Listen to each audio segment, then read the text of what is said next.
l'hebdo du parquet. Au sommaire, l'affaire Karim Wade, l'ancien tout-puissant ministre sous le régime de Wade, était devant la CREI jeudi. Affaire Nékhady Gueye, l'ancienne administratrice du Fonds de promotion économique, a obtenu une liberté provisoire. Tel n'est pas le cas pour Thierno Ousmane Sy, l'ancien conseiller antique de Maître Abdoulaye Wade. Dans cette édition, nous parlerons de l'affaire Harouna Sy, dont le délibéré a été renvoyé au 16 avril prochain. Les détails dans un instant.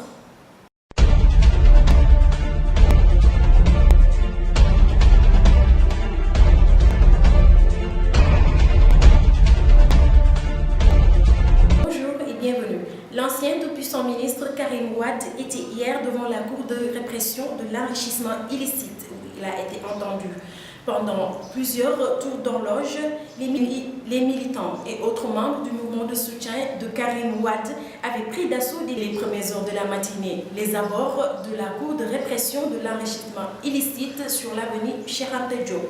Certains d'entre eux, comme Toussaint Manga, Amina Saro, ont été arrêtés par la police. Nékhady Gueye a obtenu une liberté provisoire ce jeudi 3 avril. La Cour suprême, qui devait se prononcer sur la demande de liberté provisoire introduite par ses conseillers, a finalement donné une suite favorable à cette requête. Rappel, l'ancienne administratrice du Fonds de promotion économique Nékhady Gueye a été inculpée depuis le 4 février 2013 pour détournement de deniers publics, blanchiment de capitaux, escroquerie à hauteur de 2 milliards 500 millions de francs CFA. L'affaire Harouna Sy, la Cour d'appel de Dakar a encore renvoyé le délibéré au 6 avril prochain. L'ancien commissaire central de Dakar poursuit les deux défenseurs des droits de l'homme, à savoir Alioune Tine et Seydi Gassama, pour diffamation et dénonciation calomnieuse. Les droits de l'homiste le prennent pour responsable de la mort de l'étudiant Mamadou Diop survenue lors des violences préélectorales des élections présidentielles 2012. Suivons ce petit récit de Fatou Bintou. Le procès opposant l'ex-commissaire central de Dakar, Harouna Sy, à l'ancien président de la RADDHO, Alioune Tine, et Seydi Gassama, secrétaire général de la section sénégalaise d'Amnesty International, qui devait se tenir ce 2 avril, est encore renvoyé. Pour rappel, Harouna Sy poursuit les deux défenseurs de l'homme pour dénonciation calomnieuse. Il leur réclame une somme de 2 milliards de francs CFA. Selon le commissaire, Alioune Tine et Seydi Gassama auraient écrit aux Nations Unies pour signaler qu'il était impliqué dans des actes de violence, de droits humains, de torture, ayant conduit à la mort de Mamadou Diop durant les manifestations électorales. Selon le commissaire, Alioune Tine et Seydi Gassama auraient écrit aux Nations Unies pour signaler qu'il était impliqué dans des actes de violence, de droits humains, de torture, ayant conduit à la mort de Mamadou Diop durant les manifestations électorales, alors que l'organisation allait l'envoyer en mission au Darfour. Ils ont demandé à l'ONU de surseoir et non de renoncer à son recrutement jusqu'à ce que son rôle soit élucidé, d'après Seydi Gassama.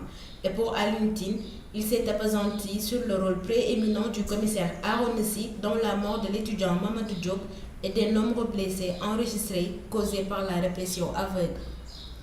Fatou Bintou, le juge a accordé la liberté provisoire au conseiller antique de l'ancien président Abdoulaye Wade.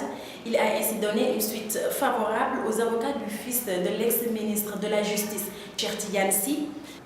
Cependant, le parquet lui a refusé la liberté provisoire. Pour rappel, Thierno Ousmane Sy est en prison depuis 13 mois. Il est poursuivi pour détournement de deniers publics dans le cadre de l'attribution de la 3e licence de téléphonie mobile.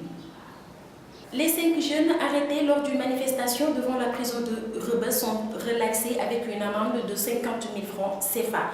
On leur reprochait de participer à un rassemblement interdit devant la maison d'arrêt et de correction de Rebeuss. Ces jeunes membres du collectif pour la justice avaient manifesté le jeudi 27 mars pour réclamer la libération des jeunes de Colobane emprisonnés suite à la mort de l'auxiliaire de police Fodé Ndiaye lors des violences préélectorales présidentielles en 2012.